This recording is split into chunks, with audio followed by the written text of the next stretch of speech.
Good evening and welcome to Straight Talk. I'm your host Eugene Chan, and our guest tonight is Dr. Agnes陈美龄, who is a renowned singer, having sold more than 10 million records in Asia. She is a household name in Hong Kong and in Japan, and will be celebrating the 50th anniversary of her debut with a concert here in Hong Kong next week.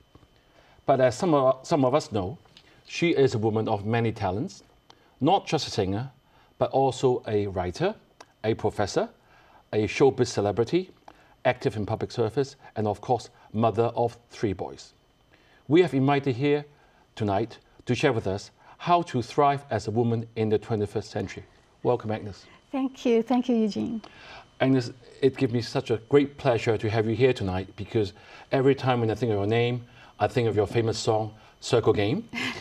Also, the more recent one is Hong Kong, Hong Kong. Yes. That is written to commemorate the handover of Hong Kong, and the lyrics are very touching. And you have done 50 years of great work, and it's definitely not easy, and congratulations. Thank you so much. And I'm sure our viewers would like to know more about your life as a woman in Japan. There must be challenges, because you were only 17, going to Japan in the early 70s, and you are there not to study, but to make a career by yourself, no friends and support. But you have charmed many Japanese fans and become a superstar there. Then you marry a Japanese husband, integrated well into society. Not to mention, in 2018, you were decorated by the Emperor with the honor of Order of the Rising Sun. We know that Japan is quite a closed society, and how was it like living there as a foreigner? Well, when I was young, I actually didn't recognize any kind of discrimination. Right. Or, the role between a man and a woman. Mm-hmm. But it was after I got married, and I had my first son, and I brought him to work. Right. Because I was very busy, Yes. and then everybody requested me to go back to work, and I was breastfeeding, so I brought my son. And then it raised one of the biggest controversy in Japanese feminist history, called the Agnes controversy. Yep. And basically it's about whether a woman, after she's married and have a child, should go back to work, or should work at all. Right. We like to call Japan as a role-perfect society. Right. Like everybody has his or her own role. So if you're a man, you act like a man. If you're a woman, you act like a woman. There's all kinds of expectations. And so some of the expectations is to, like, for example, when you walk with your husband, you walk 3 steps behind him. Okay. If people don't ask for your opinions, you don't talk. Really? Yes. And you don't contradict anything your husband says, unless you really want to, make him angry, especially in front of his friends. Okay. So all kinds of expectations are there. It's not set, but everybody knows. Since you mentioned the term Agnes controversy, just for the viewers' interest, actually Agnes, the name, becomes the most popular name in that period. Right. Yes.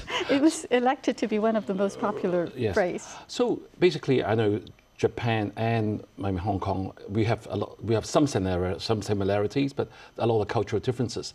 How do you work in as a Hong Kong girl, going there by yourself, married into a Japanese family? How do you find it? As I said before, when I was single, I didn't felt it. But after I got married, and then I have to be a wife, everything seems to change. So I really have to find my own road to pursue my career and also have a family. Because people would say that you're wanting too much. So but I want the younger generation of Japanese ladies to be able to pursue their career, to fulfill their potential, at the same time be a mother and have a family.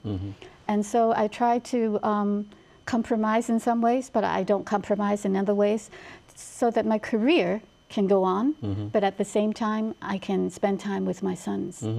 Since you mentioned, the cultural differences, it's kind of more male-dominated society, but after the Agnes controversy, how does the men in Japan take this newcomer to the society? How do they take you? Well, many of them were against me. They think that I'm going to mess up the minds of their women. Right. Have you? I think so. Not messed up, but I think I pushed them a little forward. Things, yes. And there's been laws implemented, legislation changed First is the Equal Opportunity and Equal Employment Act for Men and Women. Right. So another one is maternity leave. Right. So women, after they give birth, now men also, after they have a child, they can take leave. So before that, if you marry somebody in the same company or you get married simply, the company can fire you. And even if you enter in the same period and you have the same qualifications, you pay less. You get less pay. So, but now it's against the law. So I think this is a big improvement. Right. But the law is one thing, but custom is customs. So it's still very difficult because Japanese women, they do 80% of the housework, 80% of the child rearing, and almost all the caring for the old. Right. So they are the caregiver. But they're also, because of the low fertility rate right now in Japan, two little children, so they want to encourage the women to have children. But they also want to encourage the women to join the workforce because there's not enough working people. So they want to push the Japanese women to be superwomen, work, and then also have children and take care of the old, take care of the family, do all the housework. Maybe you have set too high a level for them to meet because apart from being a singer, you're a writer, a professor, and also a lot of public services. You're UNICEF ambassador. I was reading, I'm totally amazed at what you have done. So how do you juggle all these amongst raising up 3 boys? It's not 3 kids, it's 3 boys. How do you do that? My advice to young parents, especially women, is not to aim for to be perfect. Just set your priorities. Like for me, my priority is my children. So I want them to be healthy. Right. I want them to eat well. I want them to be happy and curious. Right. So my house is basically not very clean. Oh. Okay. And I don't iron my children's clothes. So those things I give up. Do you have a domestic helper helping you in Japan? That is one of the biggest problems in Japan is domestic worker is very rare and very, very expensive. Right. They do not accept laborers from other countries. Oh. What they call simple laborers, like not with special skills. So it's that means a household chores. You have to do the cleaning, yes, we have to vacuuming, do everything. and all that as well. Yes, yes. And you have a husband and 3 boys. Do they help you? Oh yes, you have. In order to balance between career and family, you have to train everybody in the family to be independent and helpful, and be happy to help you. Right. So this is a big challenge, but you have to train them early. That way, they will be independent and they help around the house. A lady in Japan is kind of, we have a different, view of them at home and outside. At outside, they're very submissive, they're behind. At home, they are actually the queen. Some people say that. Oh, they say that too. But actually, I think many women, they prefer to just lead their own lives. Okay. In a way, like if the husband doesn't come back early, they go out to drink, it's fine with them. Okay. They just feel more comfortable just raising the children. So, yes, and you have 3 boys. As I said, for those who have kids, they know having 3 boys is definitely not as easy having 3 girls. So I'm sure, although you said you don't push them, but they have done very well. They all went to Stanford, a very famous university in the world, and it's a great testament of what you have trained them to be. And you have also written a couple books on parenting. I'm going to read it out.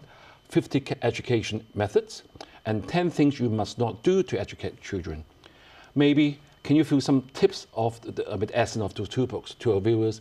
What do you think are the most important things a parent must remember?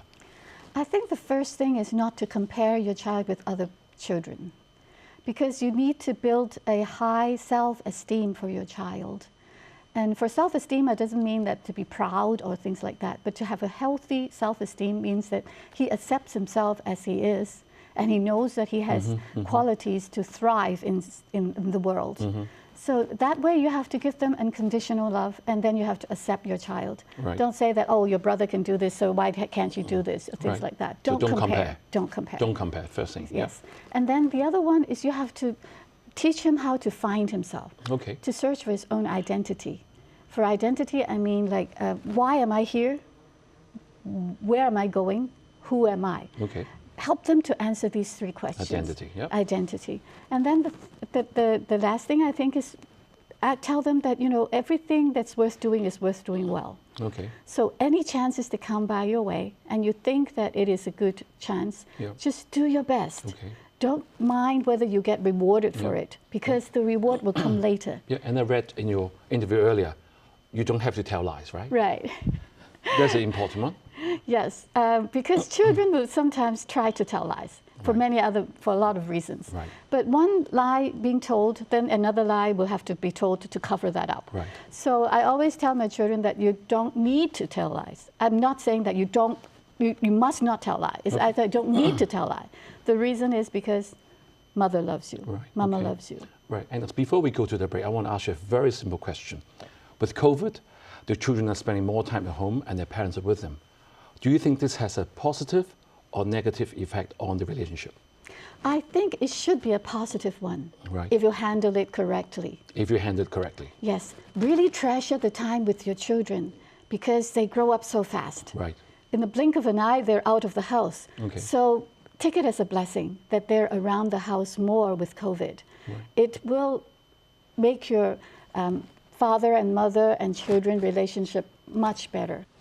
So Agnes, I understand that you have a Doctor of Philosophy, a PhD from Stanford University. You've been writing a lot of books on parenting, which is your passion. And I also know that you have studied our Hong Kong system, the education system, a while ago. And if I ask you very briefly, what do you think of our Hong Kong education system? It used to be called a kind of a Peking duck type of education, but with stuffing things into it. Do you agree? I agree. I actually agree, and I think it's a little old-fashioned. Right. The reason is because Hong Kong's education is, the target is to pass DSE. Right. It's called the Diploma of Secondary Education. Yes. But actually that's not, because it's actually an entrance examination to the 8 universities. Right. So there's 2 types of exams. One is an exit exam, one is an entrance exam. The exit exam is a graduation exam. Mm-hmm. So after 12 years of schooling, mm-hmm. People will give you a test to test if you have the general idea of what you have learned. So this kind of exit exam should be not tricky. We aim for like maybe 80% of them get passed. Right. But if in an entrance exam, for example, the DSE is actually an entrance exam because for the universities. Yes, 60% of the children will not be able to enter the universities. And so only 40% can. Right. So what happened is that exam has to be difficult because not enough space. So the exam is also tricky. So in a way, that's not a graduation exam. It's not an exit exam, it's an entrance exam. Okay. But it's compulsory. Okay. So even if you don't want to go into that university, you have to go through that exam. But there's a high probability that you'll be among the 60% of failures, what they called. Right. So you're pushing children to be failures. And so the parents are very anxious. They don't want their child to be among the 60%. They want the child to be the 40%, among the 40%. If not the top 10%. I know, and so the teachers too. They don't want their students to be failures, and the children too. So the whole system is built under this pressure cooker. So the pressure is very high, so the parents, once their child is born, they were thinking, which kindergarten must I let him in? Should I put him into classes? Oh, I have to get some good relationships so that I can get him into a better school. All aimed for this DSE. That sounds very familiar. Right? Yes. So that's exactly what the parents are doing right now, and I think it is not productive. I think the DSE can be, I don't think the DSE should be compulsory. Okay. Have them have maybe a graduation exam, or maybe not even a graduation exam. Let them graduate, and for the people who want to go into the JUPAS system or the 8 universities, take the DSE. The other children, they can think about other things. They can become an accountant, they can become a nurse, they can become a makeup artist, they can become a photographer, whatever they want to become. Not everybody has to go into the higher education system. Mm-hmm. So if they have the choice to take or not take, it will facilitate the conversation at home. Maybe during high school, the parent would say, do you want to take the SE? Right. Right, Agnes, everything has 2 sides to a coin. You have just mentioned one of the apparent weakness of it. But the strength of it is all our Hong Kong students are so equipped that when you go overseas to study, we all do very well. So do you think that is a good side product of it? Oh, this is definitely something good. I mean, the students, they may be high level education level, but in the coming world, in the future, AI system or IT development is so fast. The world is already not looking for people who can do well in tests, because you cannot fight AI. They remember better, they never forget, and they can have 100% every time. So if we train the students to be just good students, that's not enough anymore. For the most important or the most high-ranked universities in the world, what they're looking for is not high marks anymore. They're looking for creativity, they're looking for passion, they're looking for specialty. So your child has to have a passion, something that he really likes to do all his life. And he's already an expert, although he may be 7 years old. Right. He knows about all the trains, yes. or maybe all the clocks, or all the dinosaurs, or whatever. But he has to have a passion, and he has to be creative, think out of the box. He must have something that the computer cannot think of, that data can't tell you. So we have to train students like that, not students that do good in exams. Thanks. I heard in the news that you had a chat with our Chief Executive, Mrs. Carol Lam. Did you mention this to her at all? Oh, yes, yes. Right. And I think I've given up a book called 40 Methods, Proposals for Changing the Hong Kong Education System. And I think some of them are actually being put into practice, and I'm very happy about that. Right, yes. Just now, the earlier part, we talked about the COVID. Another side effect of COVID is normal schooling has been interrupted all over the world. I would say, a generation, it's nearly 2 years now. So what do you think this effect is going to have? Will our children be sort of more creative, more self-disciplined, or the other way around? This is very hard to say. We still have to see. But we already see a lot of very negative influences, especially in the developing world. Through UNICEF, we know that we have to convince the parents to send the children to school. Right. And because they think that they should work on the farm or they should work around the house or something like that. But with COVID, with the school stops, they take all the children back into home. Now, when the school year starts, 30% of the children are not coming back. Either they're afraid of COVID or they're not coming back for good. Right. So a lot of our good work, we have to start all over again. So for the COVID influence on the education of children is not only in the developed world. In the developing world, the negative influence is even bigger. Really? Right, and maybe we move on to what we all talk about apart from AI is technology. I mean, like all the developed schools, they have a country school, they have laptop in the classes. Yes. So people are very familiar with the computers, much more than our generation does. Right. I hesitated because thinking whether we're the same generation. And I know that in the mainland now, they have a new ruling on gaming saying that every week you can't spend more than 3 hours on the gaming. Is that a good thing? I think it's in the good direction because gaming addiction is a real problem. Right. Like, because if you spend so much time on gaming, you lose the chance to go out and play. And so your physical development and even your brain development is going to be in part, not in part, but negative influences on it. Not only your eyes, your hearing, but really the structure of your brain changes a little bit. And then social development will also be, lack of that. So it is in a good direction. But it is a very drastic policy. Right. So, but I think there will be adjustment, but I think it's in the right direction. Yeah, we were talking earlier, there are other initiatives by the mainland government as well. You were mentioning to me earlier before the show. Right. You can share with the viewers. Very ambitious. First of all, they are saying that for grade 1, grade 2, no paper test, no homework. Okay, and then for other grades too, half of the homework. You can't give children too much homework. Right. And then they say that, okay, we're going to try and ban all the after-school classes, like the classes that you pay money, for example, tutoring and cram school.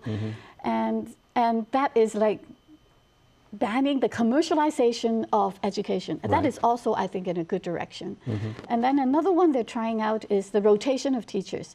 As we know that, the school is as good as the teachers. If the good teachers in the school or good principals in the school would be good. Right. So some of them are concentrated in some districts, and people would fight so hard to live in that district to get in that school.